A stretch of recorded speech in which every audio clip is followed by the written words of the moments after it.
After overstepping itself. Anyway, we've got the Telegraph now, and the BBC are under fire for saying the dead Iranian president had a mixed legacy. I mean, he forced women to dress modestly and murdered thousands of socialists, but he probably did some bad things as well, Steve.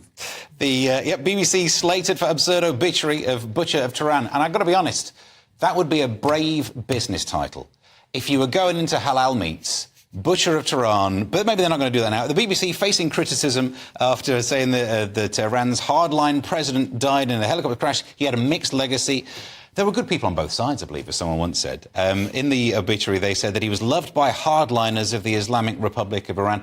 So other butchers loved him. Oh, yeah. I mean, hardliners, I think, sounds like a spin-off of this show. Like a podcast-only one. You'd be on it, Lewis would be on it. I'd never get invited. BBC noted his leadership helped to reform the process of sorting out the backlog of court cases. Now, to be fair, since 2021, the regime executed 1,844 Iranians, including a huge number of dissidents, religious minorities, mostly in sham trials. Yeah, they're not that's going back the proven for retrial. executions. There's thousands more missing that were clearly killed as well. Yeah, they're not in the courts anymore, so there's a backlog sorted. Also, do you know how much more efficient a sham trial is than a proper trial? So, well done, BBC. You found a good spin. But it's also the BBC. It's the BBC World Service that put this thing, and they're not really almost even part of the BBC. They're so out there, and they don't even represent. They don't represent this country. They're like they do. They explicitly represent this country around the world.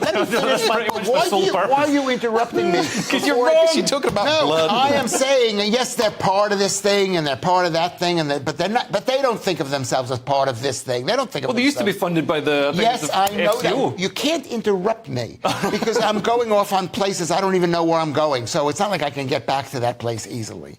The fact is, it's the BBC, which has no place in a democratic country. Let's have that on my bingo card. They are basically the sort of state. I guess there's some equivalence there between Iran's state media and the UK's state media. Yeah. Ken Loach is one example. I mean, he's not as credible as he used to be, but he's compared said the BBC is basically state propaganda. But what I mean, just to play devil's advocate for the BBC. Yeah. I mean, what I love about the Butcher of Tehran is that he marched side by side. The Islamists in Iran marched side by side with the leftists. Yeah. The leftists helped them into power, much as the Green Party are doing now in this country. And then afterwards, they turned round and locked them all up, and then later slaughtered them.